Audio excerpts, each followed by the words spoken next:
یہ ہے امام اہل سنت کی کتاب اعلیٰ حضرت مجدد دین و ملت مولانا اشاہ احمد رضا فاضل بریلوی رحمۃ اللہ فاضل بریلوی رحمۃ اللہ علیہ کیا فرماتے ہیں ذرا سنیے. فاضل بریلوی فرماتے یزید پلید، یزید پلید کا لفظ اچھے انسان کے لیے بولا جاتا ہے یا برے انسان کے لیے؟ برے انسان کے لیے. معلوم ہوا کہ امام اہل اعلیٰ حضرت امام اہل سنت کے نزدیک بھی یزید بدترین انسان تھا. آگے سنیے. یزید پلید علیہ ما یستحقہ، یزید پلید جو اس کا مستحق ہے وہ اسے ملے. جہنم کا مستحق ہے تو جہنم میں جائے، لعنت کا مستحق ہے تو اس پہ لعنت پڑتے. یہ احتیاطی جملے ہیں. علیہ ما یستحقہ، جس کا وہ مستحق ہے. اللہ جانتا ہے نا وہ کس کا مستحق ہے. یہ علماء کی کلام ہے. اس نے یہ نہیں کہا یزید پہ لعنت ہو، اس نے کہا جس کا مستحق ہے. ممکن ہے وہ لعنت سے کہیں زیادہ چیزوں کا مستحق ہو، وہ اس کو ملے. اچھا. من العزیز المجید قطعا یقیناً، قطعا یقیناً، قطعا یقیناً کے لفظوں پر بھی غور کیجیے. قطعا یقیناً با اجماع اہل سنت، ایک سنی نہیں، اجماع ہے تمام اہل سنت کا اس مسئلے پر. با اجماع اہل سنت فاسق، فاجر، جری علی الکبائر تھا. کبیرہ گناہوں کو کرنے کا بڑا دلیر آدمی، یعنی بغیر کسی شرم و حیا کے ہر طرح کے بڑے بڑے گناہوں میں ہاتھ ڈالنے والا. امام حسین کو جو شہید کرے اس سے بڑا گناہ کون سا ہو سکتا ہے جس سے وہ بچے؟ جو حضرت امام حسین کے شہادت سے اپنے آپ کو نہیں روک سکتا وہ دوسرے گناہوں سے کیسے رکے گا؟ اس لیے فرمایا کہ وہ فاجر، فاسق، جری علی الکبائر تھا. اس قدر پر ائمہ اہل سنت کا اتفاق و اتفاق ہے. صرف اس کی تکفیر اور لعن میں اختلاف فرمایا. فرماتے ہیں ائمہ محدثین نے اس کے کافر کہنے میں اور اس پر لعنت بھیجنے میں اختلاف کیا ہے. چند ائمہ نے، امام احمد ابن حنبل رضی اللہ تعالی عنہ اور ان کے اتباع و موافقین اسے کافر کہتے ہیں. حضرت امام احمد ابن حنبل جیسے جلیل القدر شخصیت یزید کو کافر کہتا ہے. امام احمد ابن حنبل کے سارے مقلدین یزید کو کافر کہتے ہیں.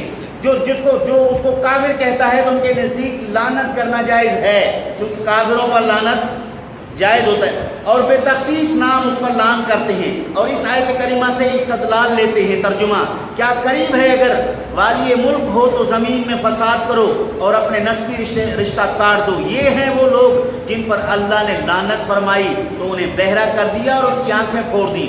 شک نہیں کہ یزید نے والی ملک ہو کر زمین میں فساد پھیلایا.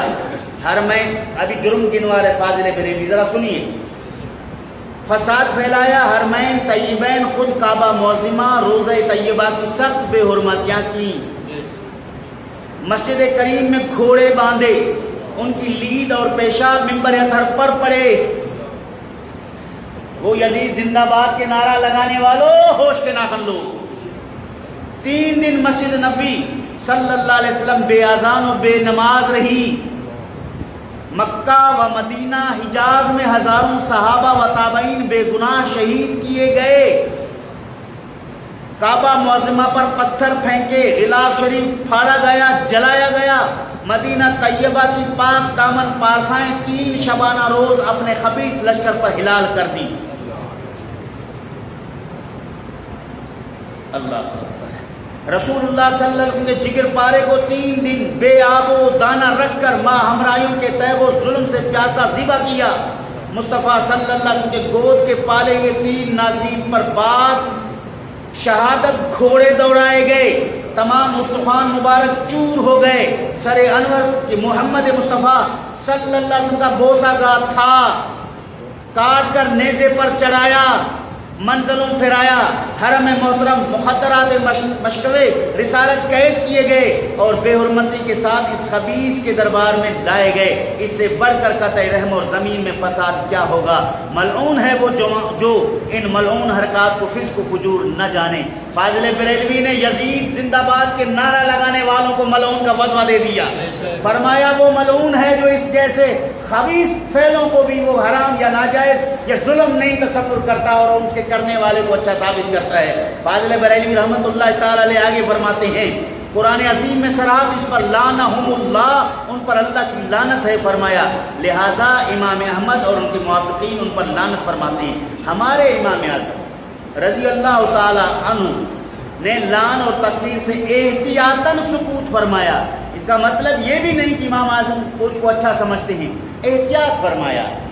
بڑے محتاط تھے حضرت امام اعظم ابو حنیفہ نعمان بن ثابت رحمۃ اللہ علیہ، احتیاطاً سکوت فرمایا۔ سکوت کا مطلب ہے خاموش رہنا۔ بہت سارے لوگ ہیں کسی کو برا سمجھتے ہیں لیکن خاموش ہوتے ہیں، بولتے نہیں۔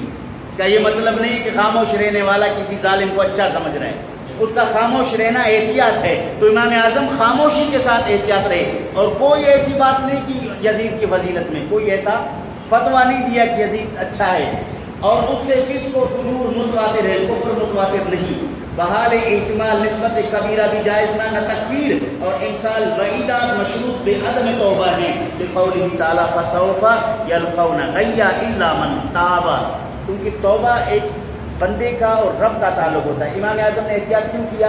اس کی وجہ فرماتے ہیں کہ ممکن ہے یزید نے یہ سارا کام کیا ہو، غیب تو رب جانتا ہے، اگر اس نے توبہ کیا، توبہ قبول کرنے کا اختیار بھی خدا کے ساتھ ہے، وہ ایک الگ بات ہے۔ اس وجہ سے کسی کو بغیر توبہ کے مر جانے پر صریح دلیل نہ ملے تو احتیاط اسی میں ہے کہ خاموش رہا جائے۔ اس کا مطلب یہ بھی نہیں ہے کہ اس کو اچھا سمجھا جائے۔ تو یہ فاضل بریلوی رحمۃ اللہ علیہ نے اس پر فتویٰ دیا۔ اور بہار شریعت کے مصنف امجد علی رضوی رحمۃ اللہ تعالی علیہ، اس نے بھی یزید کو برا کہا، اور خطیب پاکستان مولانا محمد شفیع کالوی نے مستقل ایک کتاب لکھی، امام پاک اور یزید پلید۔ اس پر ایک حدیث کی وضاحت کی ہے، جو قسطنطنیہ کے جہاد میں جائے گا وہ بخشا جائے گا۔